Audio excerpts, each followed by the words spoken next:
and good morning, good afternoon, and good evening, depending on where you are in the world. Welcome to yet another session of inspiring conversations.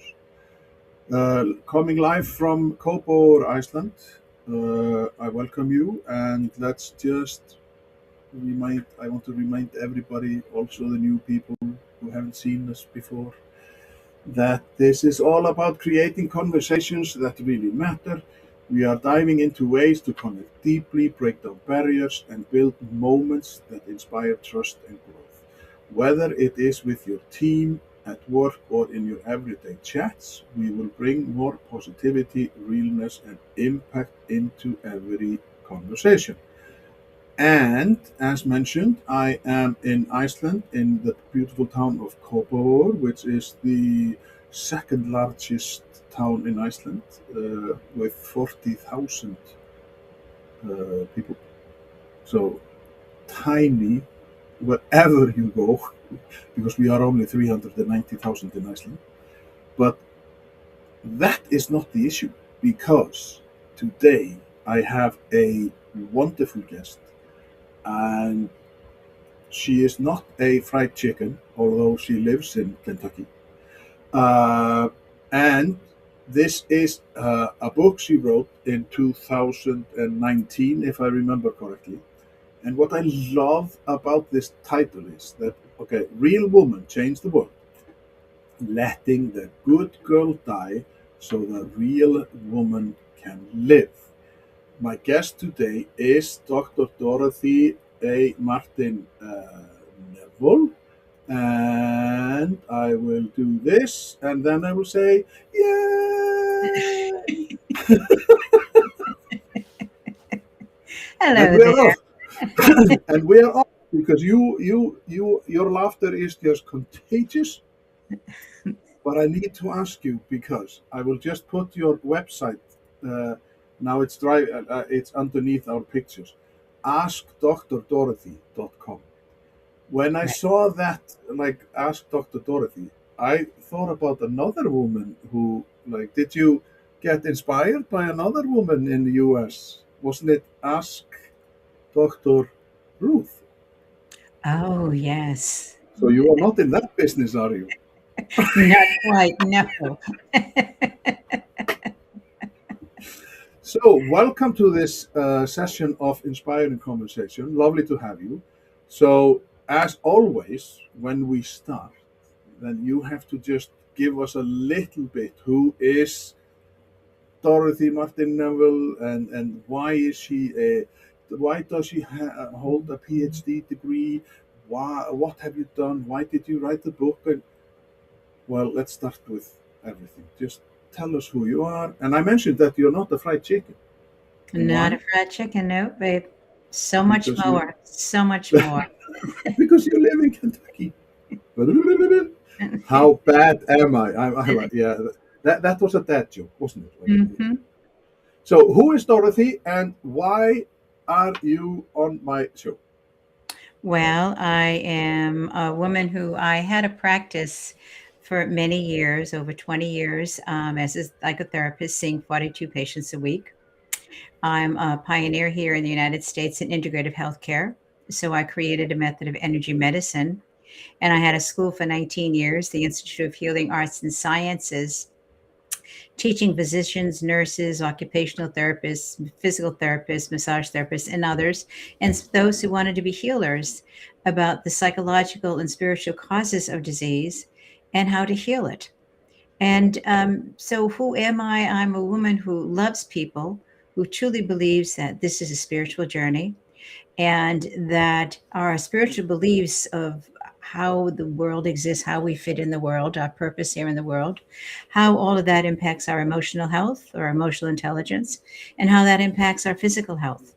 And so my work has my entire life has been dedicated to supporting people claiming that best version of themselves, to understanding their real unlimited ability to become everything they are meant to be here on this planet, and that they learn that, they define that, they develop that by really jumping in and living their life, not surviving it. So you have experience like this is very interesting, and I want to give a shout out to Aishwarya or Aish. She's in India, and she says hello, Hetin sir, and Dr. Dorothy. And then we have Mike O'Neill from the US. Good afternoon, Hetin, and good morning, Dr. Dorothy, because he knows he is clever. And then we have a good man from London, UK, and that is David Pushkin. And he and stay encouraged from your chief encouragement officer. Looking forward to this inspirational space from the mayor of happiness and the doctor. Wonderful. So we have something to live up to. Like we have to like Sit up tall and get ready. ah! so I find interesting integrated healthcare. Are we because you are like when you are in the medical profession, like if you are a like and you rely upon medicine because there is this east-west thing, Right. and maybe we in the West we just like my shoulder hurts. Oh, give me something to take. Like give me a tablet or give me a medicine. So how is it? Because if your psyche or like you have like a depression or whatnot, like how is it for people to because you are it's a little bit of catch 22, isn't it? Because you can't not take medicine and you can't just take medicine because people say that they experience the world just they are numb and they become like Mhm. not creative and they find themselves blocked. So integrated healthcare, I love that. Like two things together. So tell us a little bit. What did you do and how were you met? Did people say like, "Oh my God, this is a yet another healer," or how were you perceived when you started this journey? Well, initially, I created a method of energy medicine back in the 90s. And at that time, people would say to me, don't talk about it. You're going to lose your credibility. You have immense credibility. Don't discuss it. Keep it to yourself. Yeah, yeah, But I went on and became certified in 9 modalities of integrative healthcare, most of which are in Eastern medicine, such as acupressure, iridology, reflexology, and so forth, and studied with the woman who had worked with NASA with the astronauts and at NASA and worked with those folks. And I then ultimately became co-chair of the advisory board of a multi-million dollar grant that the University of Connecticut Medical School received. So I was overseeing energy medicine research across the country, and I received funding from the National Institutes of Health to research my work. So none of this is just, I have an urge and let's do that. Much of this is based on medical research and government funded research to really look at what impact does our energy have on our health and what impacts our energy and what impacts our energy flows. And you look at this EKGs and EEGs, which are an accepted tool for allopathic medicine, for Western medicine, are studying the energy patterns in our brain and in our heart. So this is an accepted reality. This isn't something that is in contradiction to Western, what we perceive to be Western medicine. This is complementary to it. This is a partnership with it. That if you need surgery, get surgery. I would never say to you, don't get surgery. no, Get yeah, yeah, surgery yeah, if you yeah, need surgery. Do you need medicine? It depends. It depends. Sometimes medicine is unnecessary. It's a quick go-to for people who don't choose to do work that's needed, yeah, yeah, right? But I'm not opposed to medicine. I just don't think that medicine instead of doing the other work is a good idea. So I don't see enemy in this. We're partners in supporting your best health care, yeah. whatever that means to you. Because like in every life, like me and my wife, we were not quite like I'm on the medicine spectrum, and she is not. And when the menopause started, she was just like, nope, I don't want to have any medicine because this is just the natural. The body is just doing its thing.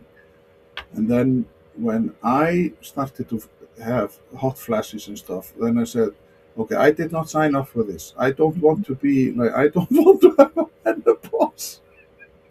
Because, and then like, I started like, is it hot in here? And then she started. So I was just like, oh, please buy some tablets. Please. I don't want this. Like, because we have been almost, we have been together for almost 40 years. So I think like our neuropaths, they are just like, they have started to confuse themselves.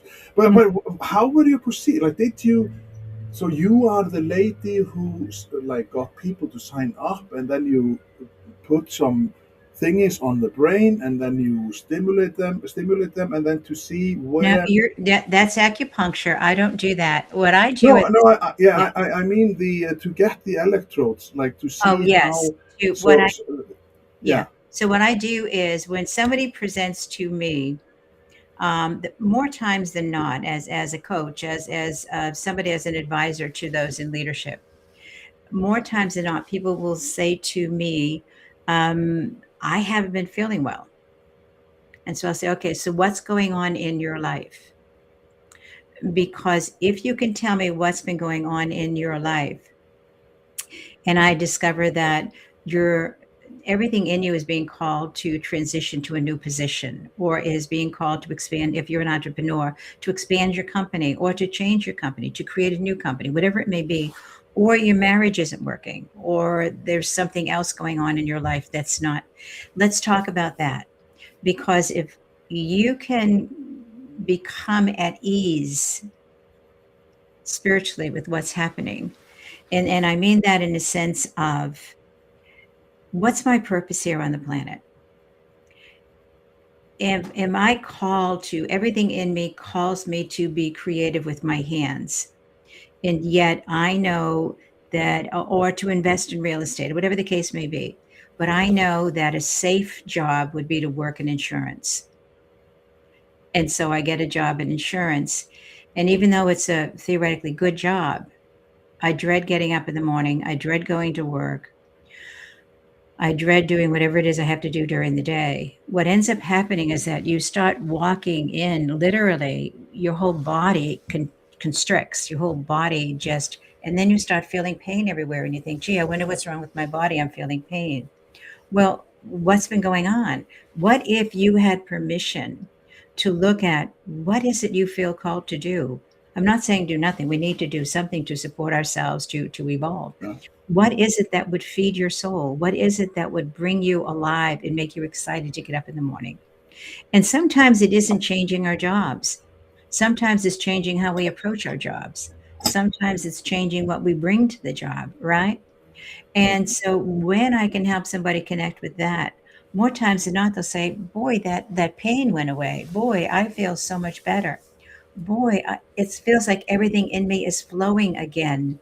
I'm feeling alive and passionate and vibrant again." And so they could have taken medication, but it would not have done anything to change their approach to their job. It would not have done anything to give them permission to really live this life rather than survive it. And so, and obviously, I'm using a very simple example as such, but what happens is that when you give yourself permission to say, "I'm feeling stuck, I've been pushing and pushing against a wall and nothing's happening," my first statement is stop pushing. Because if you're pushing and pushing, something isn't the way it's supposed to be. Let's step back. What is your objective? What did you want to achieve? Where did you want to go? What is it you were pushing for?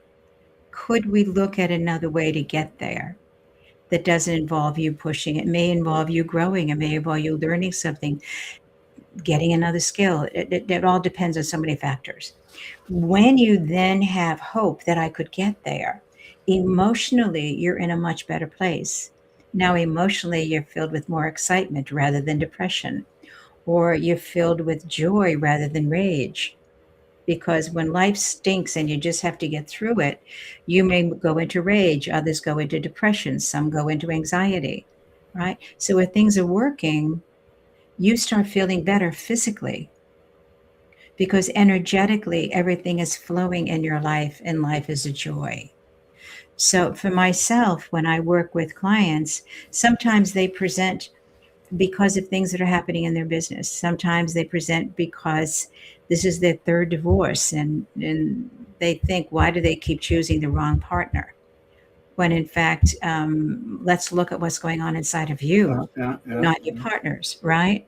And so as we do that, if they're open to seeing their changes they need to make within themselves, and then they would be looking for a very different type of partner, or they would be more open to the partners they're bringing in. And there are shifts that really impact us when we are spiritually not at ease because our view of the world or our view of our place in the world isn't working. We have emotional reactions and we become physically ill. I mean, that's truly a yeah. simple way of phrasing it. And so I approach things. I have people approach me because they want to expand their business. I have people who approach me because they haven't been feeling well and they know it has something to do with their approach to life. So it depends on any number of factors who I So, work with. but you mentioned there are so many things. Like this is just like an onion that we are starting to like go through. But because I was thinking about burnout, I was thinking about, like as you say, like when you have had a spouse and you have been married 3 times. Uh, why do you marry 3 times? That's then totally different questions. Like why can't you wait until you know that you have a compatibility? So that must lie way back, maybe, like there is something in your baggage that you're traveling Hmm. with, and like burnout, and when is it that people come to you? Like, do they are they standing on the like on a tennis ball with on one foot and with one foot in the grave, or like when, because when you meet people who have something and then they have to take the layers off the onion, Hmm. do they want it? Have you ever encountered a person who just like, no, you will not get through this wall? I Oh, no. I have. I've had people hire me and pay me very good money to help them get to where it is they want to go Yeah, and resist every single thing I have to say because there's two sides to us. We have a higher self and we have our lower self. Our higher self wants to keep growing and evolving and becoming more and doing more. But our lower self is that element, that aspect of us that's filled with fear. It's desires safety. And they want to get to these bigger places, but they don't want anything in life to change. And you can't get there from here if you're not willing to change. And so that inner battle of, but being like this is what's kept me alive. Being like this is what's helped me reach this level of success. Being like this is my stability. And that's okay if you want to stay there. However, my experience in literally working with thousands of people, as well as living my own life, is that when we stay in exactly the same place, we become stagnant yeah, and we end up becoming depressed. We end up becoming ill emotionally, spiritually, and physically. So that nature, if look at everything in nature, it continuously grows and changes and expands, right? Look at a rose, it's a bud, then it becomes, fuller and fuller and fuller, and eventually it passes. That's us. You can't stop a rose's growth and expect it to stay that way forever. It's going to keep growing and eventually pass. So we need to grow. The thing is, are we going to consciously choose how we grow? Or are we going to grow in spite of ourselves? And that's really the choice. And my work with the people I work with is to allow them to consciously choose how they're going to grow while they are open to whatever the universe or God, whatever their faith system, it's irrelevant to me.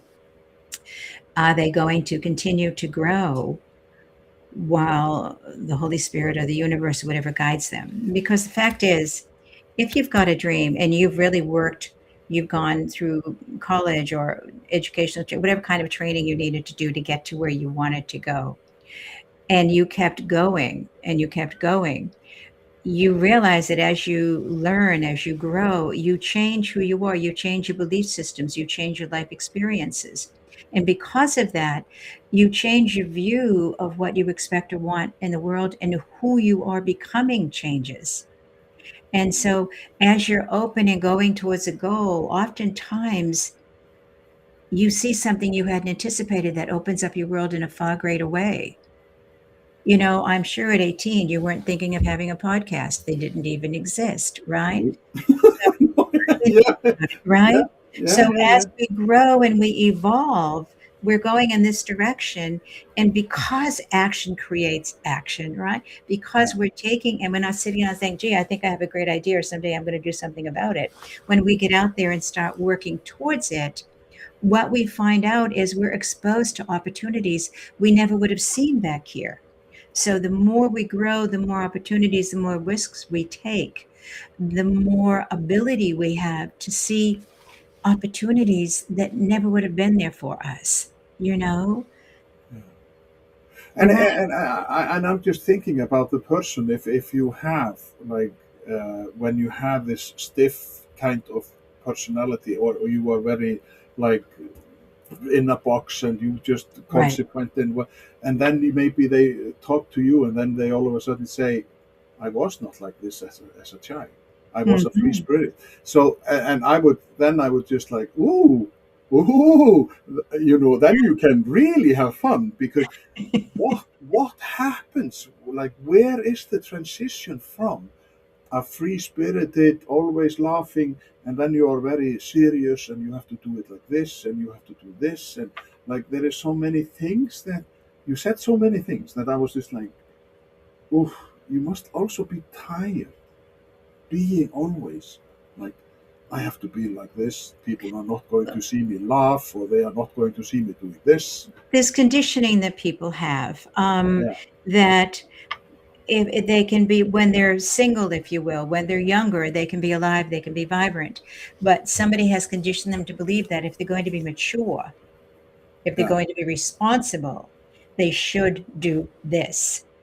And they want to be mature, they want to be responsible. But what ends up happening is they're now governed by a belief of who they should be rather than who they are. And those shoulds come from the outside world. They don't come from yeah. our, The society, yes, from yeah, the they don't social come from media stuff. the, Yeah, right. In yeah, here, there is an awareness that this fits me or this doesn't fit me. But out there, there's a world built on ego or safety, depending on who's giving you the information, which is why you have to be very selective. yeah, If somebody has never taken a risk, they're not going to support you in your risk taking. So if you have a vision of creating something, a business that expands and grows continuously, you're not going to turn to somebody whose life has been like this to get help.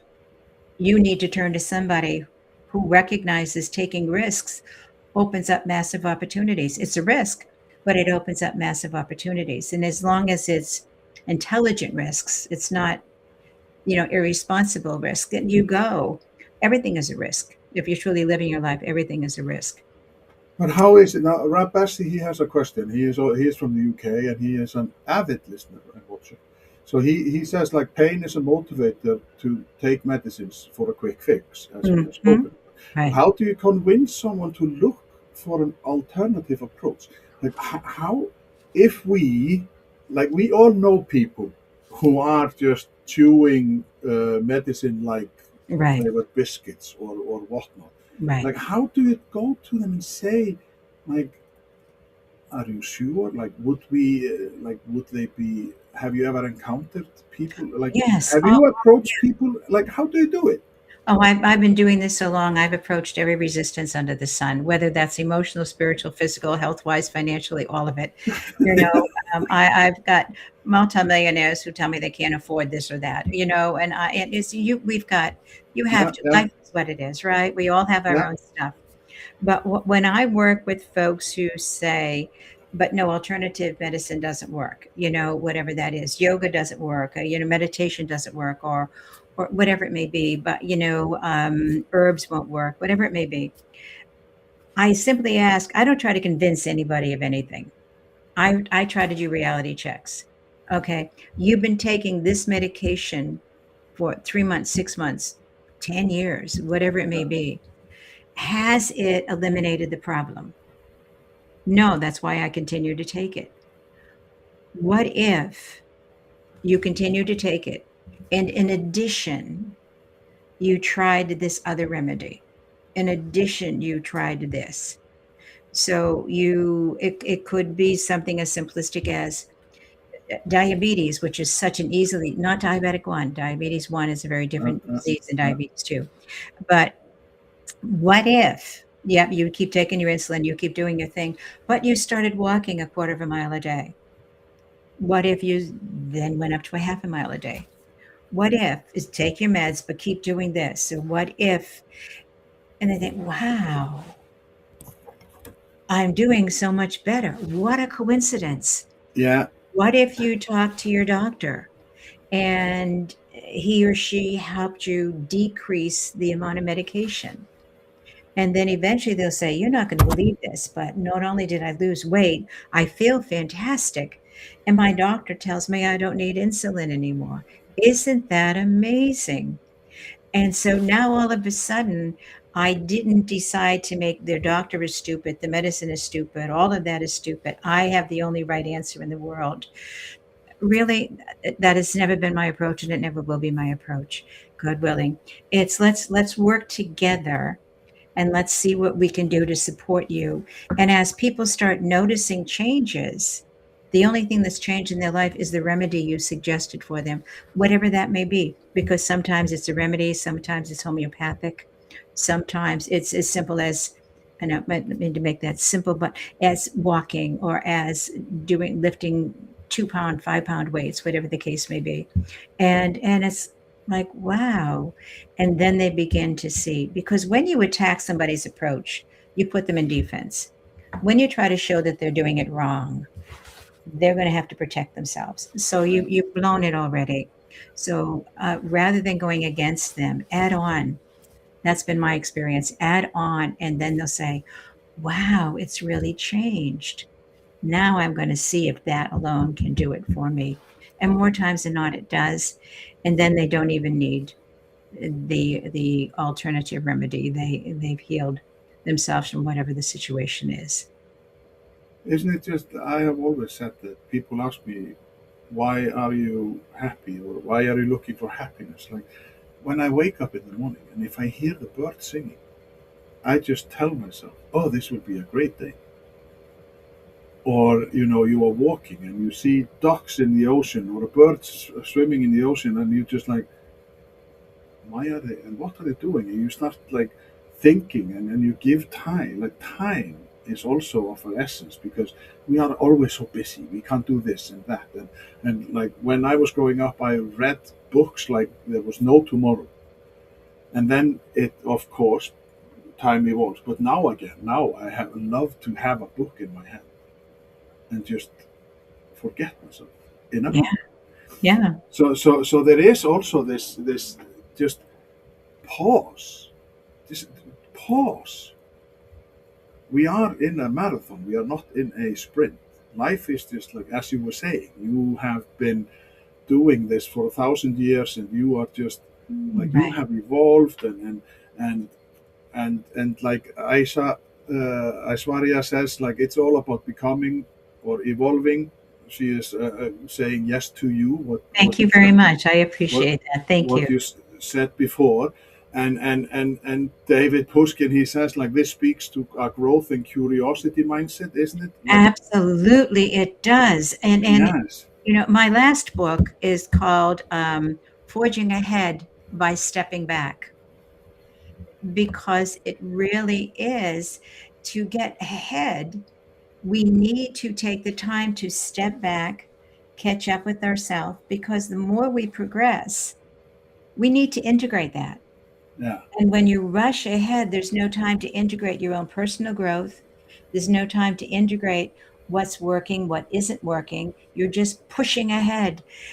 That isn't natural. Stop and think. Stop. To me, meditation, it could be mindfulness, it could be whatever you choose to make it. With some people, yeah, it's journaling. Everybody is different, right? yeah. Um, Yes, because, pausing those moments, it does refresh, sometimes dramatically change our perspective. I can go in with this belief system, and when I stop and realize it hasn't been working, why have I been pushing so hard? Maybe I need to reassess. Maybe I need to reevaluate. Maybe I need to completely change my perspective and stop blaming the outside world and look at what am I doing that's not working for me? What am I doing? And again, I don't believe in blame. I don't believe in judgment. Say, well, whose fault is it? Skip fault. Fault has nothing to do with anything. Let's look at what's happening in your life. Are you where you want to be? And if you are, thoroughly enjoy that for a few months and realize that stopping for a few months just to be grateful, just to be in gratitude for how far you've come, for what you've achieved. Do that as a way of life. Yes, the attitude of gratitude really supports our emotional, spiritual, and physical health. And do that. Be grateful for that level, recognizing that something in you at some point is going to say, in spite of myself, perhaps I'm growing, I'm changing, I'm evolving. And if you realize that life is a continuous progression of growth and development, then you're not resistant to change. Then you're not resistant to anything, and you become curious. To me, curiosity, I'm naturally curious. I'm naturally inquisitive about everything. Yeah, I yeah. want to know everything about everything. Right. Yes. I just want to know. I'm not going to do anything with that knowledge. I just want to have it. It just intrigues me. Why is that flower blue and that one's red? What happened? What's the difference? I'm not become a botanist, but I'm just intrigued. Why did that happen? Just because learning expands your mind. It lets you see that there's so much in this world we don't understand. And it shows you what an inspiring, exciting adventure life is if you're willing to keep growing and learning and expanding. Plus, the more you do that, the more you have to bring to your work. Whether you're a librarian, you're an advisor, you're a coach, you're a teacher, you work in AI, it doesn't matter. You bring more and more to your work when you have an expanded understanding of the world because it expands your worldview, which is one of Yeah. the reasons I love travel. Because the more you're exposed to other realities, the more you get to see there's no one right way to do anything. Do it But from a place of gratitude and love, but be yeah. open to variety. But that is just like when you see horse races, like they have these thingies, like so they can't see the other one. Like, and then Right. when you open your mind and you see stuff, because I was just thinking about the hamster wheel, because people, you just get on the hamster wheel and it is just like on and on and on, same thing, and then you start questioning, why am I doing this? Like I am just in a hamster wheel, and what is it about the society? You should not do this, and that's why I love this quote from David Pushkin: "The should police distorts reality to their perception." Because why is it that we are so worried about other people's opinion? Why is it like We if all we want to be have, loved. yeah, We all want to be loved. The difference is we all want to be loved. And in truth, we all want to be loved by everybody we meet. Some will say, no, sir, not me. But the reality is we all want to be loved by everybody we meet. But for some of us, that's an absolute necessity. And so I will distort everything about me so that you will like whatever it is I present to you. And some others say, it'd be wonderful if everybody likes me, but if they don't, I'm okay with that too. And that's the difference. It'd be wonderful if they liked me, but not everybody will. And the more we are out here in the public, the more we're going to find people who are convinced we have no idea what we're talking about, who are convinced we've lived our life completely wrong, who are convinced our values are completely wrong. And that's okay. They can be their opinion. But I'm not going to distort my truth so that you will like me, because then you don't really like me. What you're liking is my version of what it is I believe you want. And it really becomes distorted. And unfortunately, many intimate relationships are built that way. which is why the divorce rate is so high, which is why the fear of entering a committed relationship, never mind marriage, a committed relationship is so high for so many, because of a belief that if I'm in relationship with you, I have to give up who I am and become who you need me to be. And boy, they no longer get to be in relationship with you.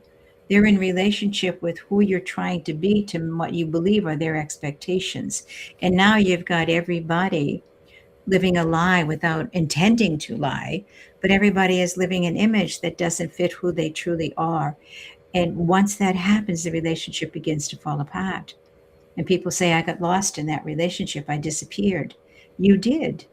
And it's not your partner's fault or your partner's responsibility. You disappeared because you were willing to give up everything about who you are. And that distorts the ability for that relationship to work. And it distorts your ability to be healthy spiritually, emotionally, and physically. Because yeah, I think that like it comes up like every podcast I have had now. It is always, if you don't love yourself, Right. if you're always in this play, if you're always doing what others like what others think you should do, or what the society thinks you should do, or pointing fingers, and if you don't believe in this, then you are a traitor, or like whatever. Stick with your like own. What does your heart say? If you love yourself, like I think that Right. is the biggest thing. But Rep has a thing here. He loves the try approach. It worked for me, as my mom was all about herbal first, and most of the time it worked.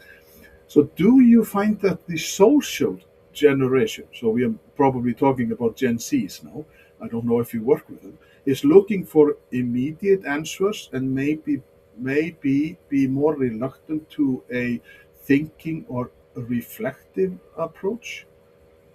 I think that more and more we are taught that there is the right way and the wrong way rather than many ways. And I don't like to make generational assessments, even the boomer generation. There are those that are wide open to experiencing life and those who know they have all the Yeah, right yeah. answers and this should be like this. So every generation has its own spectrum of peoples. But I think so much about our life is what are we exposed to? What are we, what have we been conditioned to?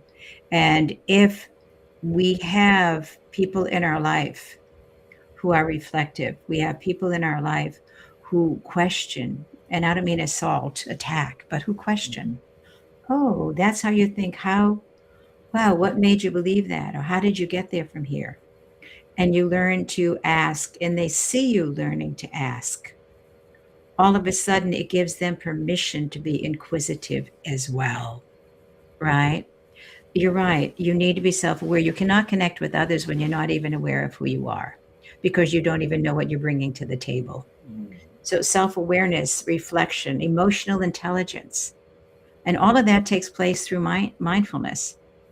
When you stop in meditation or prayer, whatever for you, and reflection, you can connect. Boy, that didn't make me comfortable, or that really excited me. Ooh, that made me curious. Ooh, that made me angry. You start learning more and more about yourself. When you just go through the day without that reflective period, you're not learning from your experiences. When you take time to reflect on something, you learn. And I think we can ask the questions. All our generations, we need to intermingle. We're all on this planet together. So if I ask my granddaughter, what did you think about that? I don't know, Nana, I didn't think about it. Well, if you were to think about it, what are your thoughts? And without rushing through, because I've got the right interpretation of the right Mhm, understanding. mhm, mhm. Well, if you were to think about it, honey, what would your thoughts be about that? And then you realize they do stop and they do think, they do reflect. So we can judge or we can support them in the practice of reflection. We can support them in the practice of understanding.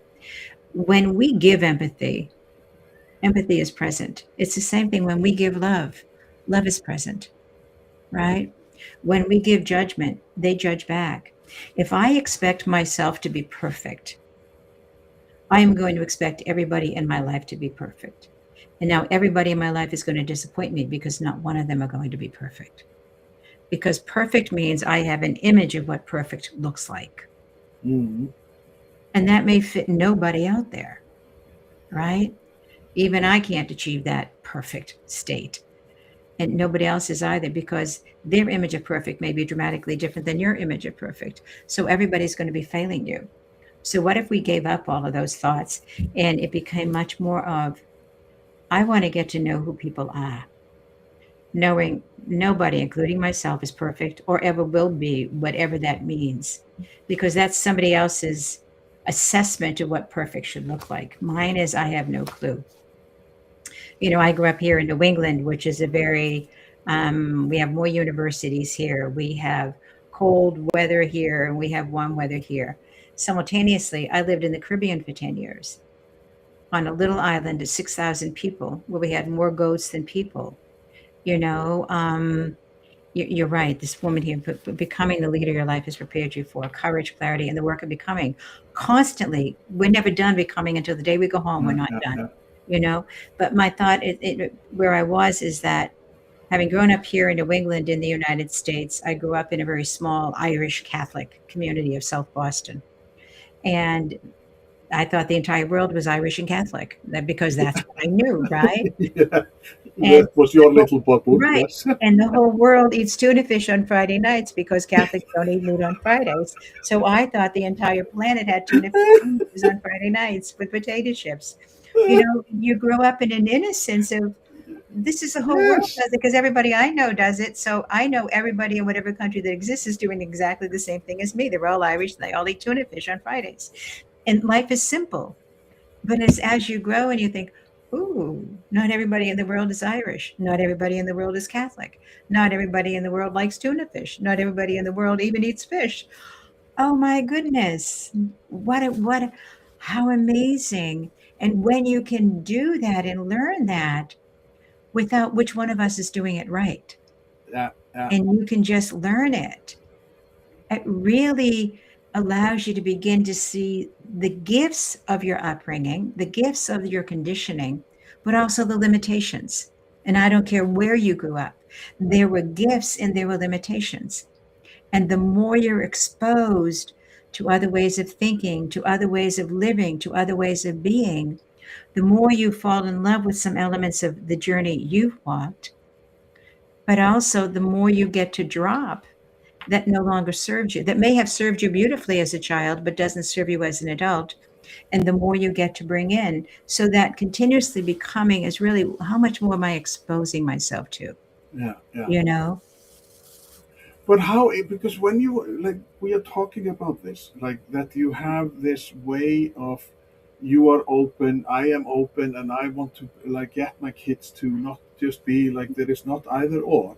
Because in some matter, like, we have lived where there started in 1930s, like when Hitler started, and you Mhm. were not allowed to, and it's like history is repeating itself. That you Sadly, have to, sadly it is. be, yes, sadly, and you have to be like this. You have to think like this. You have, and there is like, if you are not this, then you are a bad person, and if you're not like, and you are just like, why is it that I have to, and I have said it before, I would be horrified if everybody on the planet looked like me. Yeah, That there's would not one be. of each of us is more than enough for the planet. They've got one of Yes, each, thank you. Yeah, and and I know plenty. my Yeah. I know my friends. I know my friends will now comment and say, "Yeah, bloody hell, yes." But that is so true. One of each of us is more than enough for this world to handle. But I guess my belief system, I will share that I believe every one of us deserves the right to live our life fully, Yeah, right? Without the right to hurt or wound another. And if we recognize that we are all walking this world together. We are all living on this same planet together. I believe we are our brother's keeper. I don't believe for a moment we are required to rescue our brother, but to offer a hand up. We are all walking this earth together. And as to me, walking with that belief system means that I am developing unconditional love for everybody walking this planet, fully aware that there are those who choose consciously or unconsciously to live in defense. And when they live in defense, their way is the only right way. And anybody who doesn't think like me, look like me, act like me, believe like me, doesn't deserve to live. Now, all of a sudden, we've got somebody who is truly not living in their truth. We are all embodied souls or embodied essence, again, depending on your faith system. Yeah, yeah. There is an I am in every one of us. And it is so natural for human beings to love unconditionally. It is so natural for every one of us to be filled with inquisitiveness, to be filled with goodness. And you know that because when you do something loving and something good, you feel so healthy in your own body, in your own mind, body, and soul. However, when we live in fear or with such a wounded ego that my way is the only right way, my people, whatever my people may mean to you, that could be race, that could be religion, that could be nationality, that could be whatever it is. Only those people are correct and only those people have the right to live. You've got somebody who is in such fear that fear is what generates hatred. Fear is what generates bigotry. Fear is what generates all of these other things that create the us and the them, right? So those people that are there, I still believe they are intrinsically good. I just believe they have chosen, for whatever reason, whatever wounds they had in childhood, to disconnect from the essence of who they are and to live in their fear.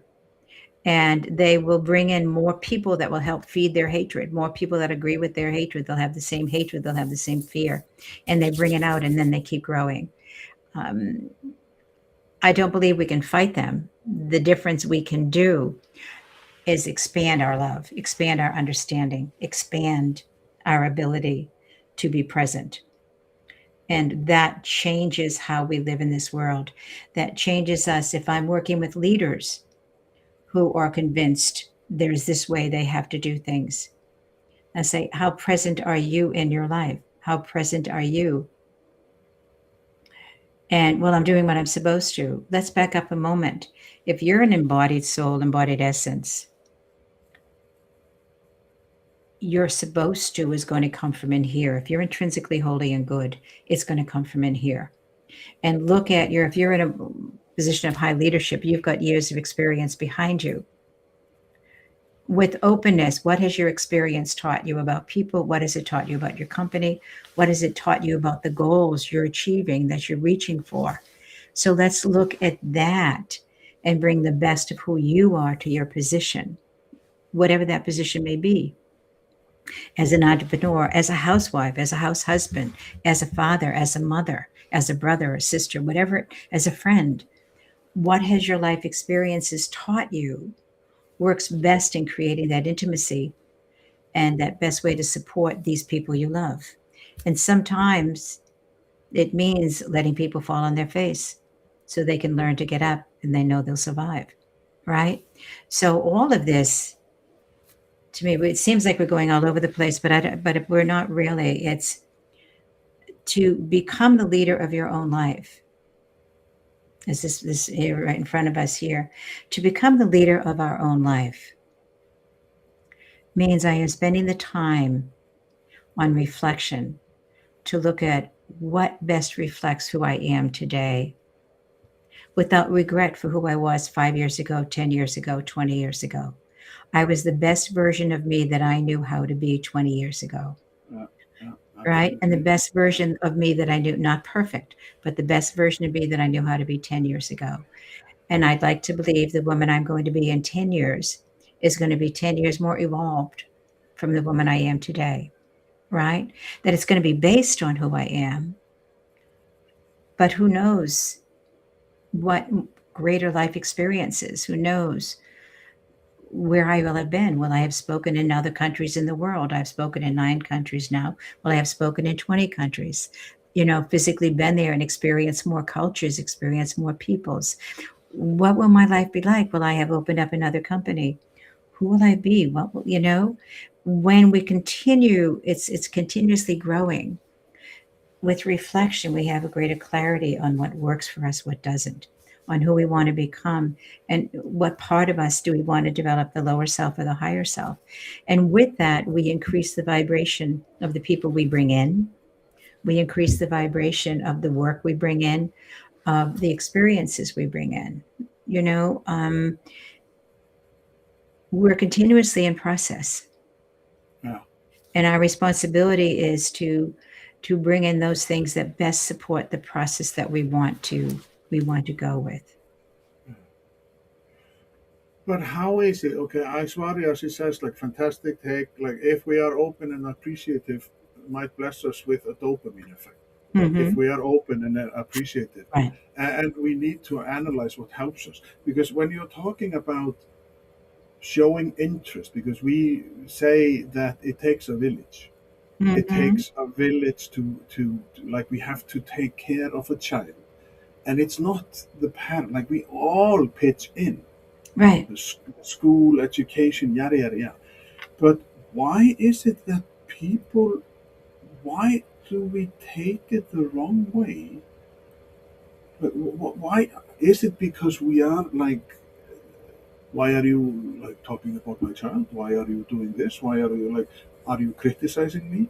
Is it because we are vulnerable, or is it because when you the topic was like becoming the leader your life has prepared you for, like courage, clarity, and the work of becoming who you are. And one thing is, if you love yourself, you would be open for critique Right. or help or assistance, like, because you don't know everything. But if you grew up with a belief system that you should know, that you should be able to do this, many of us grow up with shoulds. That you should know what to do. You should be able to handle it. You should be able to. And all of those shoulds are so limiting. They create an image of who we are supposed to be that may have nothing to do with who we truly are. And we need to look at that. When I'm defensive, it's because I truly don't believe in me to begin with. Mm. If I knew I was the best version of me I can be today, and you said, "Hey, I think you ought to take a look at." Thanks. I'm going to take a look at that. And I may take a look at it and make a change, or may take a look at it and say, I really like where I'm going with this. But I was willing to take a look at it because you said, and you may have a wisdom, you may be able to see, we can't see the forest from the tree sometimes. You may be able to see it more clearly than I, and I'm willing to say, you might. So let me look at that. But if I need to be right, because if I'm not right, I don't deserve to have an opinion, then I'm going to resist everything you say because I need to be right. And I'm going to hold on to that because if I admit I'm wrong, oh my God, my whole life has been wasted. My whole life has been wrong.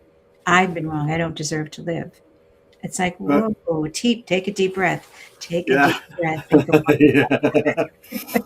But because, yeah, we have made loads of mistakes. Like in the 80s, we did things that they were just like, today it's just like, did we really did do that? But we Well, are not bad because we didn't know better. yeah, it's what I say is that wasn't one of my smartest moves. Yes. I don't use that word mistake. I'll say that wasn't one of my smartest moves. I should have done that differently. So now let me look at how can I do it differently next time Yeah. so that I feel good about what I'm doing, right? When we go into blame, we end up in self hatred. yeah. And when we end up in self hatred, we're then either beating ourselves up or constantly defending ourselves. Both of those are exhausting. You know, welcome to humanity. A common phrase of mine is welcome to humanity. Hmm. You know, you've now learned a better way to do something because you did it the hardest way possible. Now you know you can do it in an easier way. Laugh and smile that, yep, I learned that one. I learned that the hard way. And now I'm over here. Right? Yeah. But how is it? Okay, time flies when you're having fun, and this has Yeah, been it does. absolutely fantastic conversation, and I hope the people who are listening they love it too. But like I need to know because I know that you have been like the patriarchy, and you are a woman, and when you meet a big guy who has the everything settled, and he is like, yeah, I know. And then he meets Dr. Dorothy Martin-Neville, and she says something, and he says, "Oh, what kind of a mumbo jumbo is that?" And then okay, I will put it in a quotation signs, like you Mhm. break the person. Like, have you had like this where you just like, oh my God, what have I stepped into now? And then, like, 10 weeks after, or 3 hours after, where you just like, wow, this was the best thing ever. Mhm. Yeah. Yeah. And it really depends. If that's somebody I'm just meeting socially, it's like that's exhausting energy. I'm not going to deal with it. I'll go elsewhere. But if it's something a client I'm working on or an account I'm working with, and this is part of their deal, again, I don't attack. That's not my style. No, no, yeah, yeah, yeah, I'll yeah, just, yeah. yeah, I'll just say, ooh, this must be exhausting having all the right answers. That must be hard. Well, no, it's easy. I've got all the right answers. I know exactly how things should go. Think, oh, wow. I look at life so differently. I'm constantly growing. I'm constantly learning. I'm constantly asking questions because my experience is. And then they'll just look. And when you don't fight somebody, you don't put them in defense. So if I'm going to take him on because he's smart and he has all the answers, and I'm this small little fragile thing, which is yeah, No, yeah, yeah, no, yeah. no, We will not go there. We will no, not go no, there. I'm not. So that's an illusion. No, not going there. But when you fight somebody, you put them in defense, and they're going to Yeah, come at you. If you don't fight them and you approach them with warmth and understanding, but authority. I'm an authority. I know what I'm talking about, or I wouldn't be saying it. yeah, yeah, So I'm not going to be intimidated by you. You're going to know I'm not intimidated by you, but you're also going to know I have no desire to take you on, not because I'm afraid of failing, because I won't, but because I'm not going to be bothered. That's not my style. So it really comes down to when we know who we are, we know where our authority is, we know where our expertise is. It works. you know I'm spreading it. I'm opening up a school in the end of March, an institute for transformational coaching and leadership, to teach coaches, to teach leaders how to see the people they work with. But the first half of that is going to be how to see themselves, of because course. until you really know how to look at you, Yeah, you don't have the empathy and the understanding to truly see another person, right? yeah. Life is an adventure, but it's thoroughly enjoyed when we're present in it. Aishwarya and Rabasi, they have started their own conversation in on LinkedIn, I think. But like, we feel Hmm. free to talk because that is they. This is so live because people can get some associations and whatever.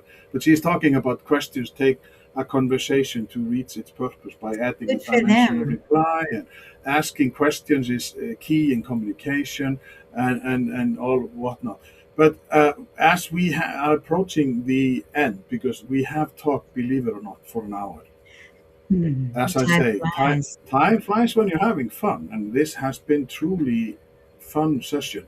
And people, they are allowed to approach you on like you are on social media, you are on Absolutely. X, you're Yeah. on LinkedIn, Facebook, and Instagram, and then your website is not Dr. Ruth, but Ask Dr. Dorothy.com. And just yeah you can post when you have opened the school or you have done in March, then you Hmm. can post it maybe on my on hands-on coaching on Thank you. LinkedIn, just so we can keep this dialogue fresh, Right. because when we are doing this and when we are talking together, it's just fun, isn't it? And we open and my purpose, if people take this much from this hour we have had together, Right. then I'm happy. Like then we are growing, and one I know this LinkedIn user. He is an Icelandic man, and he is very annoyed that his name does not come up. So if you don't fight somebody, you don't put them in defense. Here, then, this is a power of yes and opposed to yes but. Remember, he went on a improv course and learned this. He's a computer guy, so he and I found it was just like amazing. It's amazing if you say yes and Hmm. instead of yes but, Right. and you Somebody's can see, wrong. Somebody like you can again. see, Somebody's wrong. You yeah, know. and you can see my face like yes but. So this is just a fascinating discussion, and authority with a diplomatic approach. So Absolutely. so Own Aishwarya, your authority. I think you have a fan in India now. Oh, Aishwarya, thank just you. Thank you. connect with her. And Neil, Michael Neil, he says thank you both. And Aishwarya, she says thank you, Dr. Dorothy, ma'am. Absolutely loved it. Keep your energy high, Hidden. Yes, thank you. And best wishes from India. It's very weird reading about yourself. Mhm. But yes, so people connect with Dr. Dorothy, and just to before we finish off, next Thursday, the 18th of December, I will. That is the last session before Christmas, and then we will meet again in the New Year. I will be speaking to Kelly Schubrecht, and I hope I didn't ruin her name, where we are talking about owning your voice, how thought leadership helps you lead, work, and live with clarity. Because I think that is also something. Because you mentioned it, we talked like it Clarity is was. such an important word. Clarity Yes, is just that's a reality. With clarity, so much is possible. Yeah. yes, and like I will thank you, like thank you Oh, from the thank bottom you of as my well. heart, and just it has been so much fun, and because you mentioned that you were curious, I was criticized by my parents. Like they were always telling me, "Don't be so curious." Look, look where it got me today. I'm talking to awesome people because I'm curious. So, and as I always finish off, like be curious, be interested, and be inspired, and Right. ask questions. And thank you Always. very much, and have a great holiday, Thank Dorothy. you.